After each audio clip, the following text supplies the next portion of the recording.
सैयद मोहम्मद अली साहब, आप ये बताइए, क्लाइमेट चेंज का इशू सबसे ज़्यादा इन ममालिक को है जिन जो एससीओ में आते हैं। पावर्टी जो है वो इसका एक बहुत बड़ा इशू है, इकोनॉमिक ग्रोथ इसका बहुत बड़ा इशू है। बट अपार्ट फ्रॉम दैट जो हमारे चाइना के साथ वन बेल्ट वन रूट के इनिशिएटिव है और जो चाइना की दीगर ममालिक के साथ भी ऐसी काविशें या ख्वाहिशें हैं वो अपनी जगह इंपॉर्टेंट होंगी। बट आई थिंक जो टेररिज्म का इशू है इस रीजन को, वो सबसे ज़्यादा इंपॉर्टेंट इशू है फॉर ऑलमोस्ट ऑल कंट्रीज़। उस सिलसिले में इस प्लेटफॉर्म पे अभी तक की जो हुई तकारीर हैं या अभी तक के हुए जो रिजॉल्व्स हैं, सफिशिएंट इनफ आपको दिखाई देते हैं? बहुत शुक्रिया जी। अभी मैं राना साहब का तज्जिया सुन रहा था, उसी को मैं थोड़ा सा आपके सवाल से लिंक करते हुए आगे बढ़ाऊंगा बात। देखिए, बात ये है कि ये एससीओ, जिस तरह आपने भी कहा, राना साहब ने भी कहा, कि एक बहुत तेजी से उभरती हुई आलमी सतह पे एक बड़ी अहम तंजीम है। और इसमें आज जो मंदूबीन और लीडर शामिल हैं, उनका 4 दुनिया के अहम और हसास खित्तों से ताल्लुक है। जनूबी एशिया तो एक खित्ता है, उसके अलावा शुमाल मशरकी जो एशिया है, और मंगोलिया और चीन, फिर आप देखें वस्ती एशिया की कई रियासतें हैं, वो तीसरा जोन है, और चौथा जो है वो मशरकी यूरोप। अब आप देखेंगे बेलारूस भी जो आया है, वो रूस का एक बड़ा करीबी, मैं आपको बताना चाहूंगा, इस रूस का बहुत करीबी इत्तेहादी है। बल्कि आपके नाजरीन के मालूमात के लिए ये शेयर करता चलूं कि यूक्रेन पे हमले से पहले, एक हफ्ता पहले, रूस और बेलारूस ने एटमी जंग के हवाले से मुश्तरका मशकें की थी। और एटमी हथियार जिस तरह अमेरिका के मगरबी यूरोप के अंदर मौजूद हैं, इसीलिए अमेरिका बड़ा नाराज है बेलारूस से। जी, इसी तरह रूस जो है वो अपने एटमी हथियार बेलारूस में रखते हैं, जिसको एक्सटेंडेड डेटरेंस कहते हैं, और उनकी सलामती की गारंटी रूस देता है। तो वो बड़ा करीबी उनका हलीफ है, इसीलिए जिस तरह आपने कहा कि मगरबी दबाव का बेलारूस को सामना रहता है। तो मैं कहना ये चाहता हूं कि ये 4 बहुत अहम खित्तों के ऊपर मुश्तमिल ये तंजीम है। अच्छा, जब ये तंजीम बन रही थी और पाकिस्तान और भारत इसमें शमूलियत के लिए कोशा थे, तो मैं एक गैर जानिबदाराना अंदाज में आपको बताता चलूं, रूस और चीन में ये तशवीश पाई जाती थी कि पाकिस्तान और भारत अपने सारे इलाकाई मसाइल लेके हर फोरम पे आ जाते हैं और आपस में लड़ाई करते हैं, जिसकी वजह से ये फोरम आगे नहीं बढ़ पाता।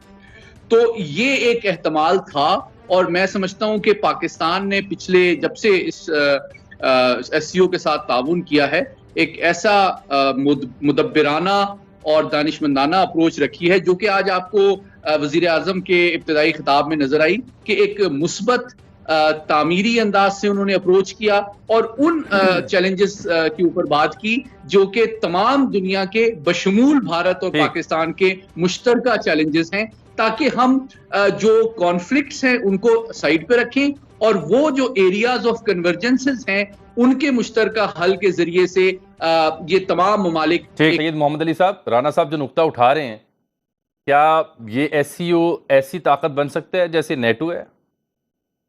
देखिए, मैं राना साहब की बात से मुत्तफिक हूं, और इसका एक डिफरेंट कॉन्टेक्स्ट आपके सामने रखूंगा। प्लीज। देखिए, 1996 में जब इस तंजीम की दागबेल डाली गई थी, तो उसकी वजह क्या थी और किसने डाली थी? भाई, बुनियादी तौर पे तो रूस और चीन ने 1996 में ये इनिशिएटिव लिया था, क्योंकि दोनों को ये खदशात लाहक थे कि 1996 में तो पूरी दुनिया में अमेरिका का मुकम्मल ताकत का डंका बज रहा था और एक यूनिपोलर एनवायरनमेंट था।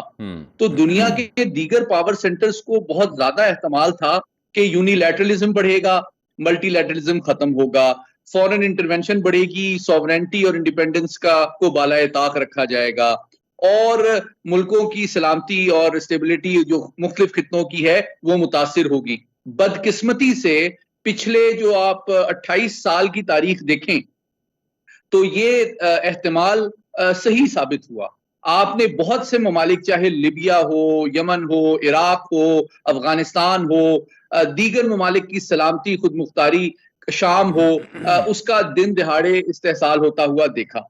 अच्छा, अब आज ये फास्ट फॉरवर्ड 28 साल के बाद ये एक बड़ी तंजीम बन चुकी है, लेकिन बुनियादी मुहर्रिक तो यही है इस तंजीम की, इसका सोच और इरादे की तर्जुमानी करती है कि जो एशिया और यूरोप, यानी कि यूरेशिया के जो मसाइल हैं, चाहे वो सलामती के हों, चाहे वो इक्तिसादी हों, चाहे दहशतगर्दी के हों, चाहे सेपरेटिज्म के हों, चाहे फॉरेन इंटरवेंशन के हों, चाहे सॉवरेंटी के हों, इन सब को एशियाई और मशरकी यूरोप के ममालिक को मिलकर खुद हल करना चाहिए और मगरबी ताकतों का अमल दखल, उनके ऊपर एतबार या उनकी मुदाखलत बतदरीज कम करनी चाहिए। ये बुनियादी मकसद है। अब लेकिन ये मकसद एक दिन में पूरा क्यों नहीं हो सकता या एक इवेंट में नहीं हो सकता। देखें, एक हकीकत ये है कि जब आप नेटो की बात करते हैं या यूरोपीय यूनियन की बात करते हैं या G7 की बात करते हैं, तो बुनियादी तौर पे आप मगरबी ताकतों की बात करते हैं जो माशी तौर पे भी बहुत मजबूत हैं। उनका अक़वाम मुत्तहिदा की सिक्योरिटी काउंसिल में भी अमल दखल है, 3 पावर्स का, और साथ ही साथ उन्होंने खुल के पूरी इस्लामी दुनिया के अंदर मुदाखलत की है। जबकि यहां पे आप देखें, आज जो कंक्लूडिंग रिमार्क्स हैं वजीर आजम पाकिस्तान के, वो ये साबित करते हैं। आज जब उन्होंने ये बात की गजा की और मसले फलस्तीन की, तो वो पाकिस्तान की सोच की तर्जुमानी नहीं कर रहे खाली, उनको ईरान, चीन, रूस और दीगर जो एससीओ के ममालिक हैं उनकी सपोर्ट और हमदर्दी हासिल है, वो उसकी एज अ होस्ट तर्जुमानी कर रहे हैं। ये एससीओ के फोरम से ये बात होना कि जनाब मगरबी ताकतें जो हैं वो बहुत ज्यादा गैर जिम्मेदारी का मुजाहरा कर रही हैं, या आलमी फोरम जो है अक़वाम मुत्तहिदा और आलमी कवानीन को बालाए ताक रखा जा रहा है, ये वो हकायक हैं जिनको सामने लाना जो है उस सोच और तशवीश की तर्जुमानी है जिसकी वजह से ये तंजीम कायम की गई है। अलबत्ता इन मसाइल का हल एक दिन या एक इवेंट में नहीं होगा, ये एक सफर है। बतदरीज जैसे जैसे दुनिया में ताकत का, मईशत का, टेक्नोलॉजी का तवाजुन मशरिक की जानिब शिफ्ट होगा, वैसे वैसे ये तंजीम मुअस्सर होती जाएगी।